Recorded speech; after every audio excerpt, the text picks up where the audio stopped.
though there's a really interesting analysis to share here. So Marcia Fudge is a representative from Ohio. She's been named as the HUD, Housing and Urban Development Director.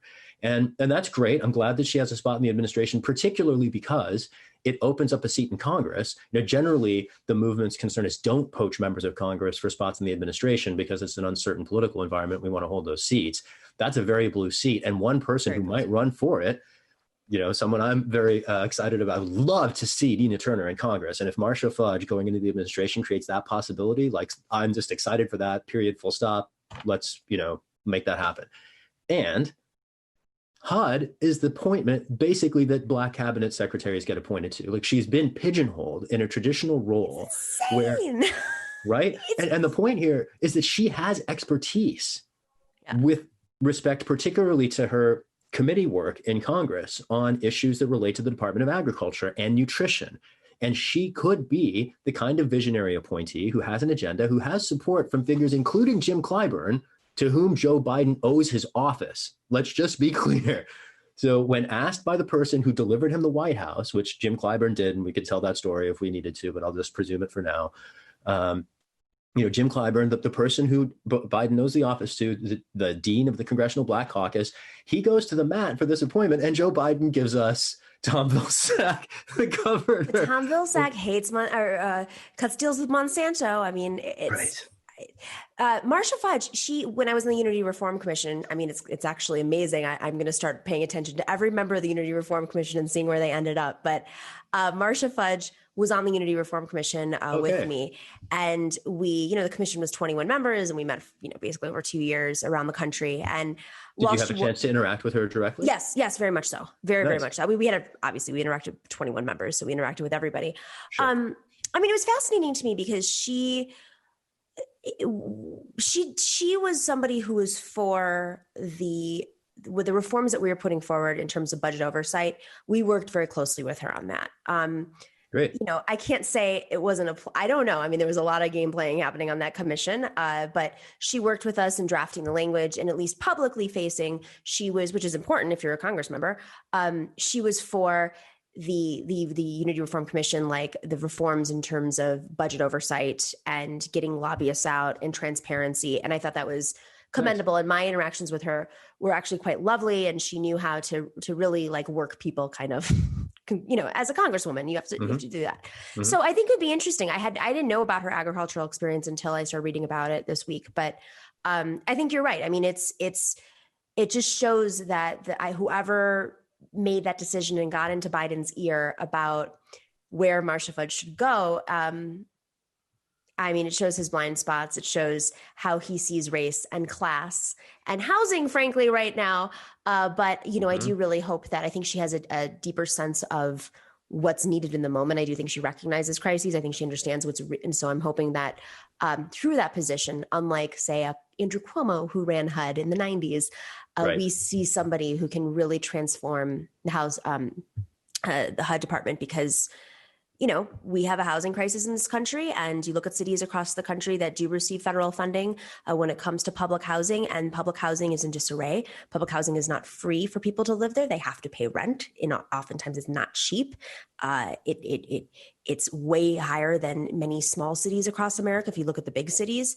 And there's a huge crisis, whether it's lead paint crisis or water or just being in total decay, not having heat, equipment upgrades. We've seen the stories and we read them. So I'm hoping she understands that and she'll present the needs of the most vulnerable people from that position. So likewise. Final thoughts, Shahid. Well, you're pressing on a really important aspect of the role that a lot of people overlook. Like the cabinet level positions are effectively advocates for the departments that they oversee.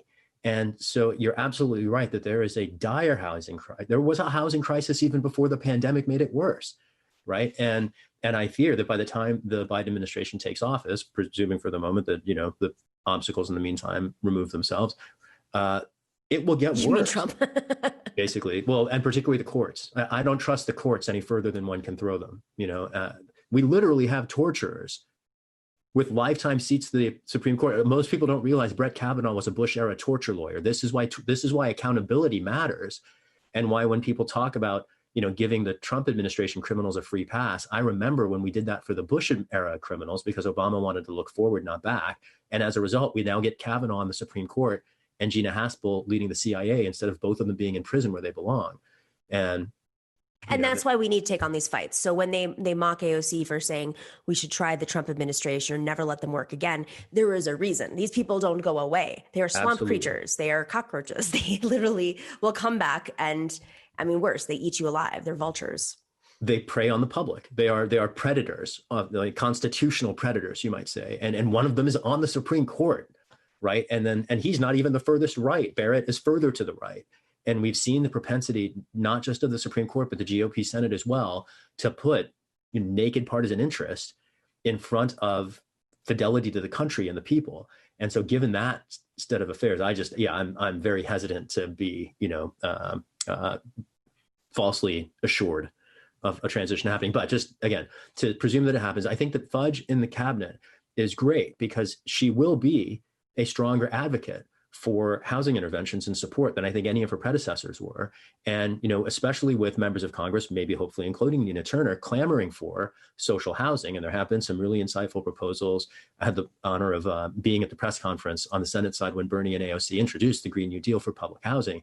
And it's a transformative vision that would introduce, I think the first wave was $80 billion to retrofit established public housing to make sure it's as, environmentally and friendly and particularly as energy efficient as could possibly be. And the vision also includes returning accountability for public housing developments to the communities.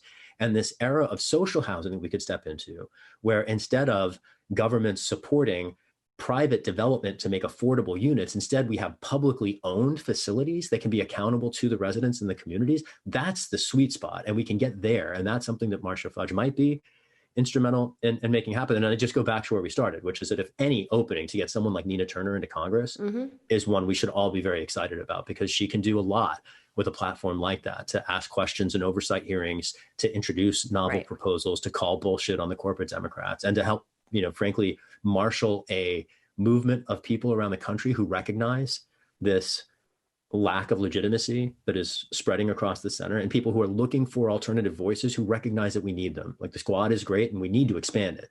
And I think Nina would be, an incredible general to marshal the squad. I am very excited about this spot opening up for Nina Turner specifically, as we've talked about. I think that she'd be great, and I think that she might actually go for it.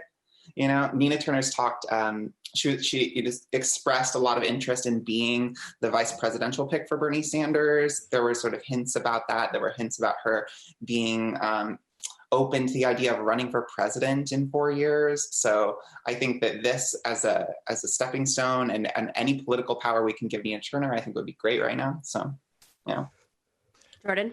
Yeah, I was going to say that I was reading that in that district where Marcia Fudge is, where Nina Turner would run, that whole area of Cleveland, turnout has been really depressed, for voting, in each election. And I think that there's a million reasons why that happened, not to mention voter suppression and so many other reasons, right? We can't put it on the fault or on the heads of people who are the voters there. But I think having someone like Nina Turner could really help activate the area as well. Ohio has gone so red, and it still has a super majority in the state Senate, even though half the people in the state government are going to go down with the Speaker of the State House there. It's so Republican. Meaning there's a scandal. Scandal there. The scandal there, yeah. So it's become so Republican, and so not only would Nina Turner be a great person to have in Congress, to have her be able to create a movement in Ohio, in a place that's been just beaten down over the years for a million reasons, deindustrialization, COVID, you name it, to have someone like that both in Congress and back in Cleveland and in the area activating people, I think would be like,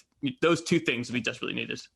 It's interesting because Cleveland, I've talked to Nina about this. Like, there's a real machine there, a real political machine, and she butt heads with the machine. I think this is pretty public, because she is not a machine member. Shocker! Like, we've all butt heads with the machine. So I'm very curious to see what tricks they try on her. I think that it's going to be very hard for them to fight her off. It's one thing to fight Nina Turner as a state senator. It's another thing to fight Nina Turner after the Bernie 16 and 2020 runs, especially after the machine tried to shut down Cori Bush multiple times and she broke through. I mean, and it really does come down to what you said, Jordan, like she was able to mobilize folks. When you're running against a traditional machine, in a moment where there's such a crisis and that machine has not done anything to turn people out, which was exactly what happened in Cori Bush's district. They weren't, the legacy machine was not investing in the community. And as a result, Cori, through tremendous hard work, was able to create this model.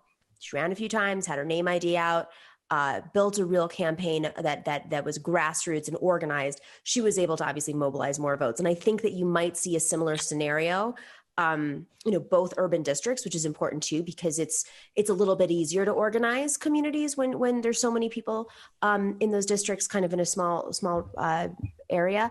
So it's exciting. If anything, it's actually just going to be really fascinating political.